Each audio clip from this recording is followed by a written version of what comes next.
Welcome back to TMZ Live. Diddy's legal team continuing what seems like a clear strategy now, which is to put the prosecutors and the system on trial here and shift focus away from the things that Diddy allegedly did. By the way, it worked in the O.J. Simpson case. There is a track record of this working.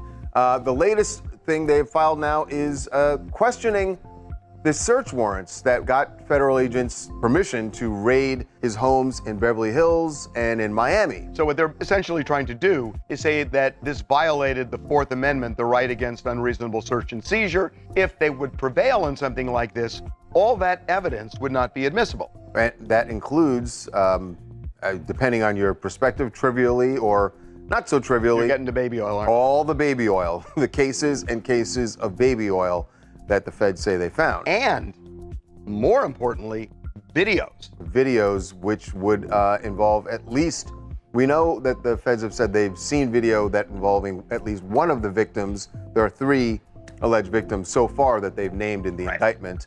For years, the world watched Justin Bieber grow up in front of cameras, a teenage heartthrob turned global superstar. But behind the lights, the screaming fans, and the chart-topping hits, Justin was struggling. And now he's beginning to speak out. In recent interviews and subtle comments, Bieber has started revealing disturbing memories from his rise to fame. One name continues to surface: Diddy. According to reports, Bieber has described the music mogul as nasty, a word loaded with implication, especially given the ongoing federal investigations into Diddy's alleged activities. Justin Bieber, he dropped the song. It went over our heads. Which it's actually video? about P. Diddy this whole time. Which video? The song Lonely. Let me see. Everybody knows my past. Like house was made of glass. But maybe that's the price you pay for the money and fame at an early age. He even came out and said stuff about how when he was younger, he was being taken advantage of, which is true. The problem was being a victim of the diddler. What happens? Because he has so much dirt on you, if you go out into the public, he may have videos, he may have embarrassing things. He might even have incriminating footage of you doing things that you were forced to under the influence to do. That's sad. This revelation isn't coming out of nowhere. For years, fans and insiders alike have speculated that something wasn't quite right during Justin's early years. Now, the pieces are starting to come together. As Diddy faces serious legal troubles involving sex trafficking and coercion, the timing of Justin's words has made many stop and listen. What once looked like mentorship may have been something far darker, and Justin's truth is only beginning to surface. Where we hanging out and what we doing, we can't really disclose, but it's definitely a 15-year-old's dream. He signed to Usher. I'm signed to Usher. I had legal guardianship of Usher when you know he did his first album. I did Usher's first album.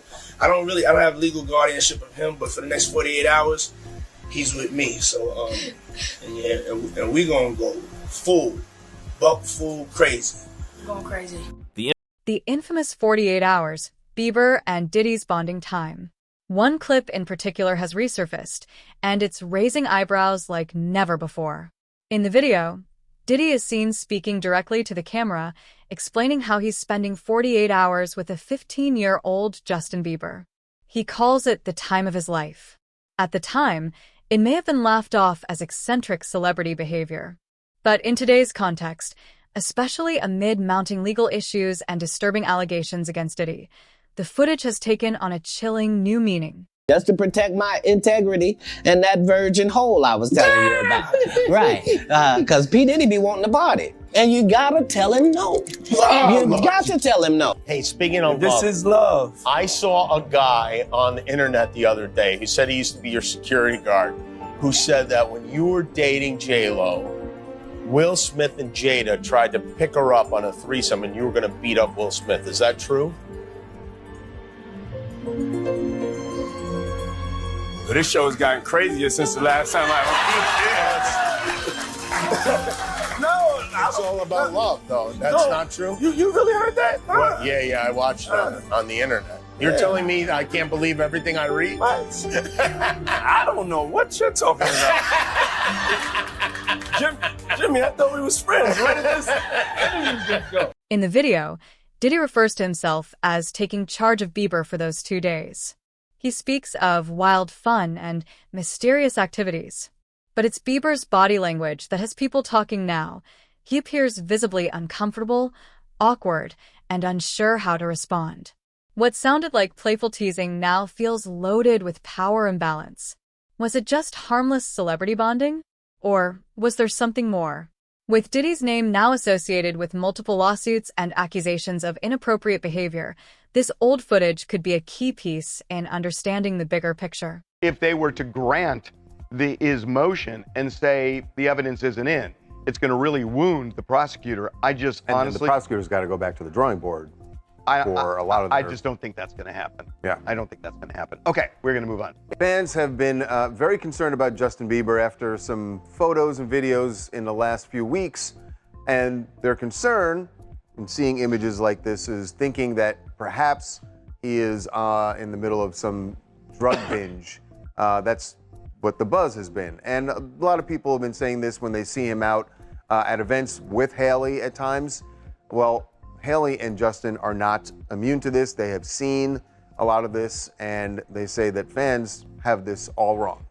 Yeah, so I actually spoke to the Bieber's rep, who told us on record that any narrative about him doing drugs is just absolutely not true, and just that it's ridiculous. And here's the thing, like, he's had a very transformative year. He started off the year disassociating himself with people that no longer served him in his life. You know, we saw him unfollowing a bunch of people that he used to be close with. He's moved on. He's now a father. He has an infant. And then for all the photos of him circulating that were paparazzi photos where he looks gaunt and tired, the answer I got was, yeah, he is. He has a child. And he also has been in the recording studio where sometimes he doesn't get any sleep. So I'm Drina. I'm from Brooklyn. I feel like a lot of people began questioning Justin Bieber. Signs were always there. Bieber's early discomfort. Looking back, the warning signs were present, hidden in plain sight. Interviews from Bieber's early years show a young star often dodging questions about Diddy. He'd give short, vague answers, change the subject, or laugh nervously when the mogul's name came up. Now that people are taking a closer look, those reactions no longer seem like a shy teen avoiding the spotlight. They feel like the behavior of someone masking discomfort, or worse, trauma. What's going on with you guys? Are you working together? I'm not. I mean, I think that we've become friends in a strange way, you know. Like Rob and Big. Yeah. It's like exactly. I'm Big and you're Rob. Yeah. No, I mean, to a lot of us, he's like a little brother. You know what I'm saying? He's not afraid to call and ask for advice. You know what I'm saying? He's one of the greatest kids that you could ever know. Justin,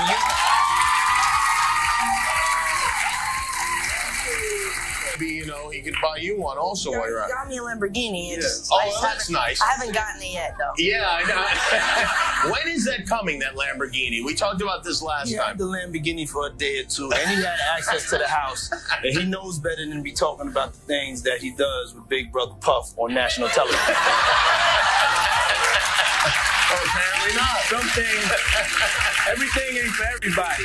Fans have begun rewatching old clips with new eyes. In several appearances, Justin visibly tenses when Diddy shows up.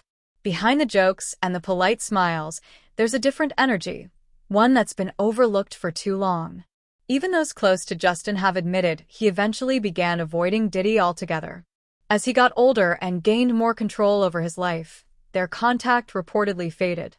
In hindsight, that speaks volumes. These old videos of Diddy are really creepy, given the fact that his multiple mansions were just raided by the feds for his involvement in a massive sex ring and sex trafficking operation. Justin, you ever seen the movie 48 Hours? Right now, he's having 48 hours with Diddy, him and his boy. They're having the times of their lives, like, you know, where we hanging out and what we doing. We can't really disclose. But it's definitely a 15-year-old's dream. You know, I have been given custody of him. You know, he signed to Usher. I had legal guardianship of Usher when you know he did his first album. I did Usher's first album. I don't have legal guardianship of him, but for the next 48 hours, he's with me. So yeah, and we gonna go. buck fool crazy. Going crazy. What do you mean by that? Usher and the pattern of grooming young stars. When you start to connect the dots, the picture becomes harder to ignore. Usher, the R&B icon who played a pivotal role in launching Bieber's career, also had his own early ties to Diddy. Back in the 90s, a young Usher lived with Diddy in New York City under the guise of artist development. Usher himself has referred to that time as wild. But what does that really mean? During a now viral interview with Howard Stern, Usher was asked point-blank about what life was like under Diddy's wing. He laughed off questions about wild parties and orgies, but his tone changed when asked if adult women had tried to approach him as a teenager. His vague response didn't confirm or deny anything, but it left a lot of room for interpretation. He admitted to seeing things he didn't understand at the time. All right, so here's my conspiracy theory, another one. I think porn websites have been purposefully created as tools of entrapment. I think they are creating an entire log of who everybody is. In the event that somebody becomes powerful in their life, then they have all of these porn websites that you visited. I truly think this, especially people who think their data is safe and they're constantly online. You can see how these websites like Pornhub are encouraging people to look at more frequent and also more disturbing types of porn. Essentially, they exist to pervert your tastes. And then I think people become more and more perverted. They hit weird links. And then in the background, you have people that are collecting that data so that if you ever make it in life, they can go, oh, but we caught you looking at this kind of porn. Now we control you. No matter what you think, I think we can all acknowledge now that pornography is a weapon of mass spiritual and political control. I don't care. Everyone got mad at me when I said months ago, ban porn. That's what I believe. It should be banned. And I believe that because I've looked into the history of it. Here's the reality. You can quite literally become a slave to your sin. A man has as many masters as he has vices. By the way, I wish I could take credit for that expression, but that actually came from St. Augustine in his book, City of God. He wrote, quote, "A good man, though a slave, is free, but a wicked man, though a king, is a slave, for he serves as many masters as he has vices." Think about that.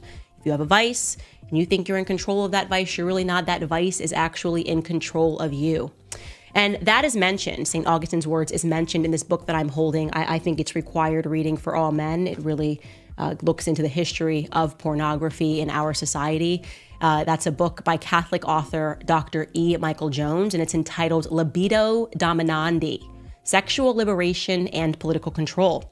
As I said, he traces how we arrived at this incredibly pornographic society that we live in today.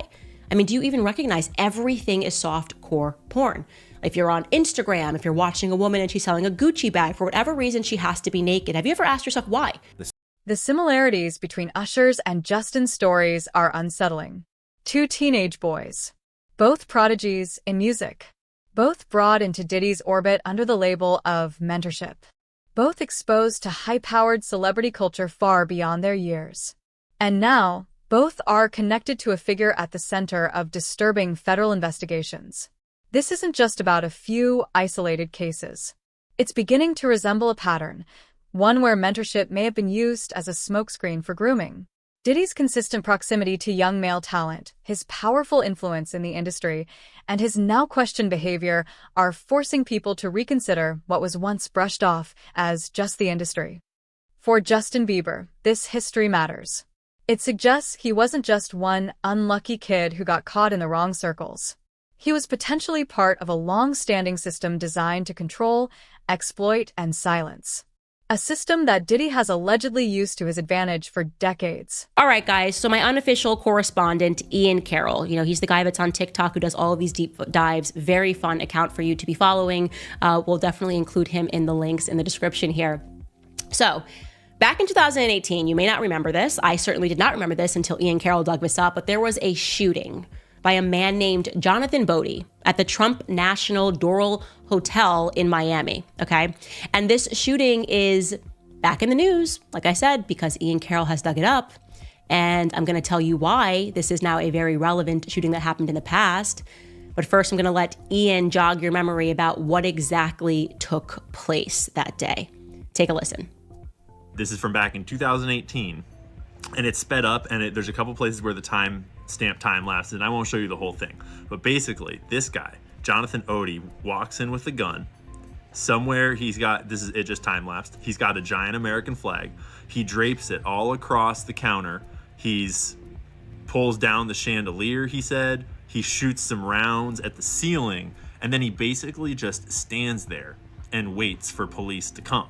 He smashes some for apparently no reason, like just committing crimes for the sake of committing crimes, apparently.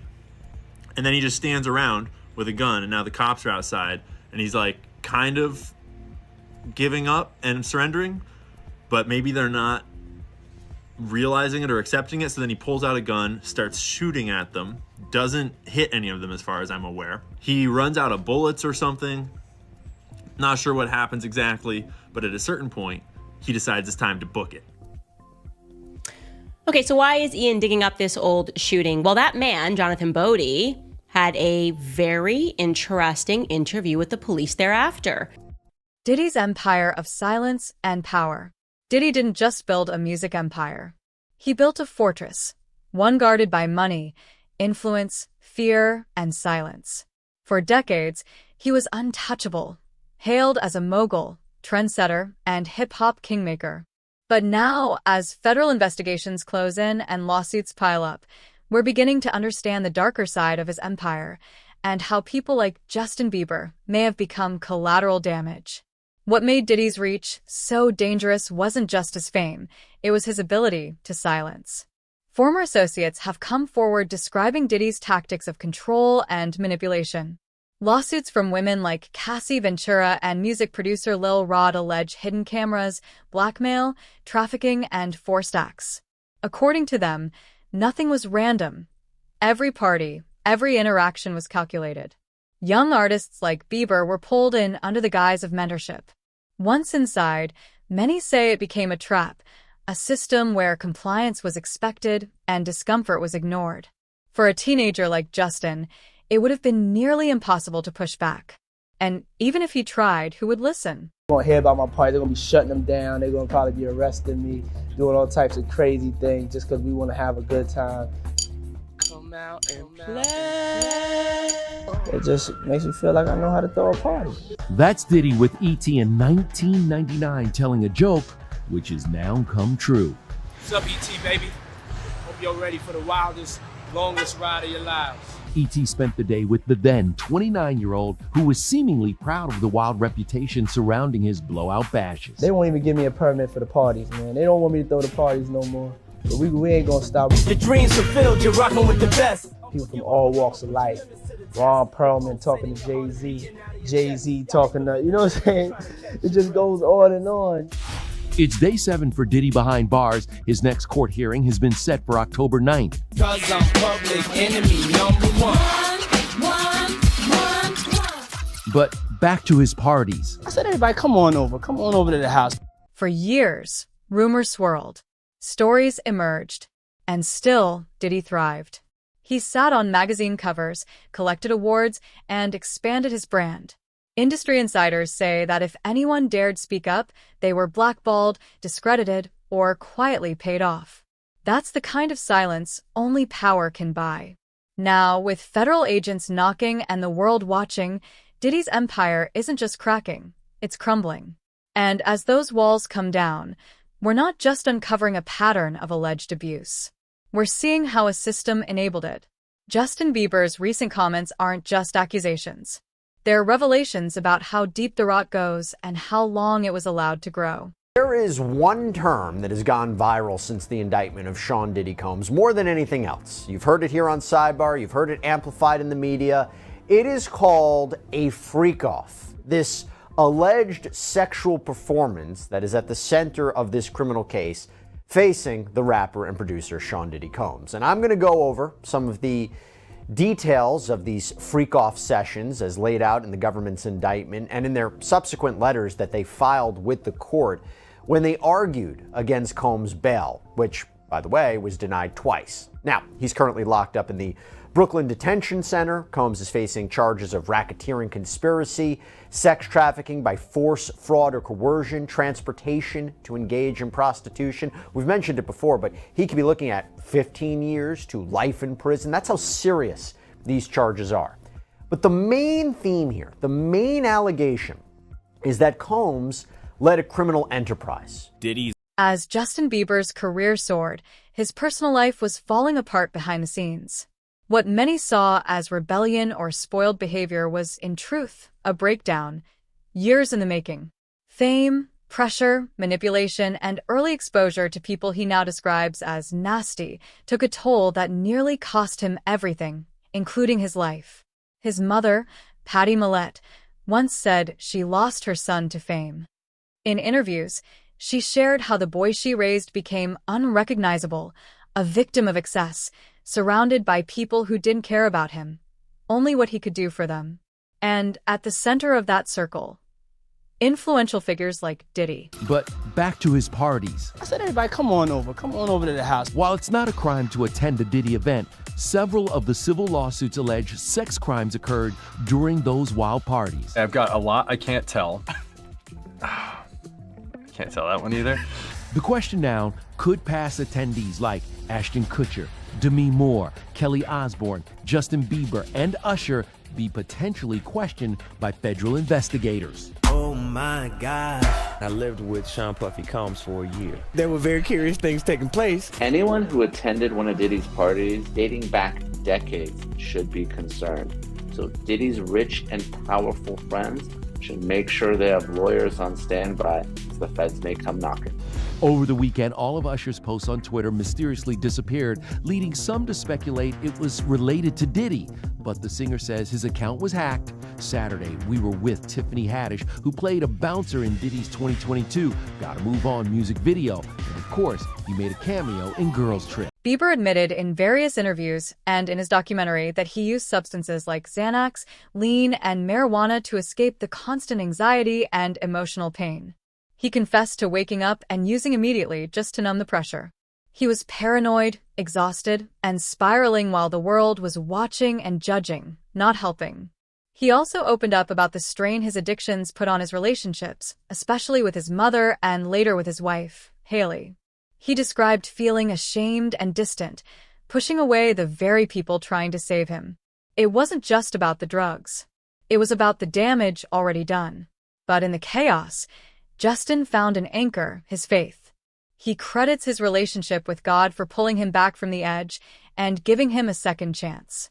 Today, he's sober, more self-aware, and committed to protecting other young artists from the same traps he fell into. His journey isn't just one of survival.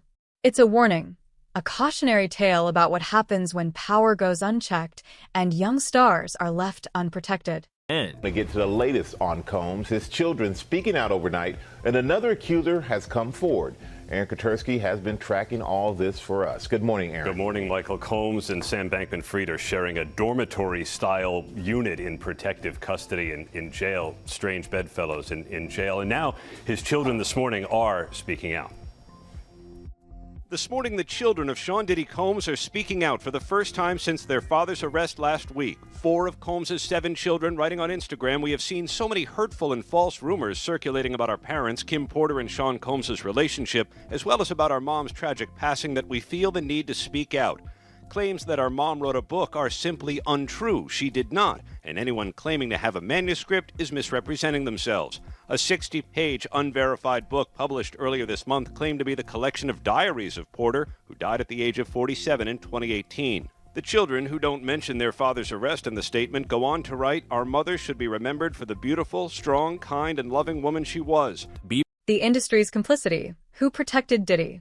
One of the most disturbing aspects of the allegations against Diddy isn't just what he's accused of, it's how many people may have helped him get away with it. Justin Bieber's story is just one thread in a much larger web, a web built by powerful enablers, well-paid silence, and an industry that protected the predator more than the victims. So the question becomes, who knew? Who saw the signs and stayed quiet?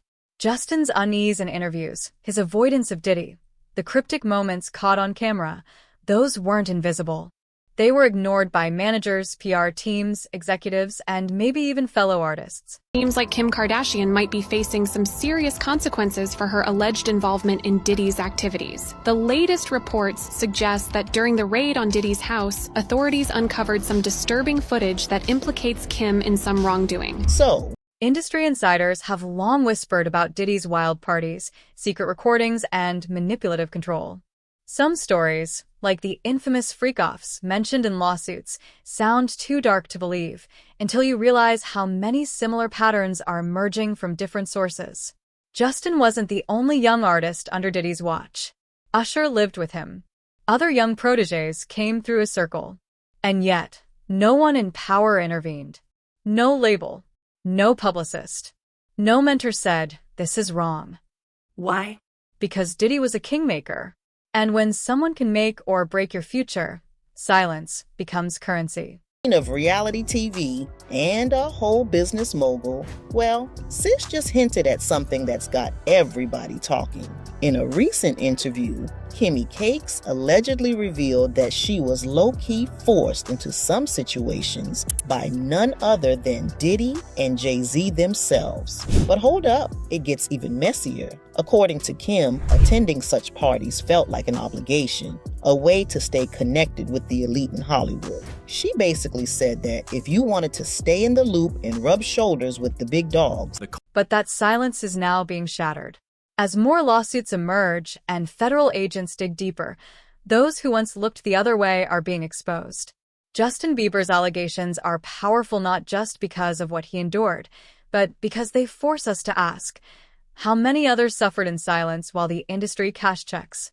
This isn't just Diddy's reckoning, it's the music industry's. And the days of looking the other way are numbered. 16. Will Bieber's truth free others? Justin Bieber's voice is now echoing louder than ever, and with it comes the potential for massive change. His bravery in finally addressing what happened behind the scenes may give others the courage to speak up too. And that, more than any lawsuit or investigation, could be what brings the truth fully into the light. This is no longer just a scandal. It's a reckoning.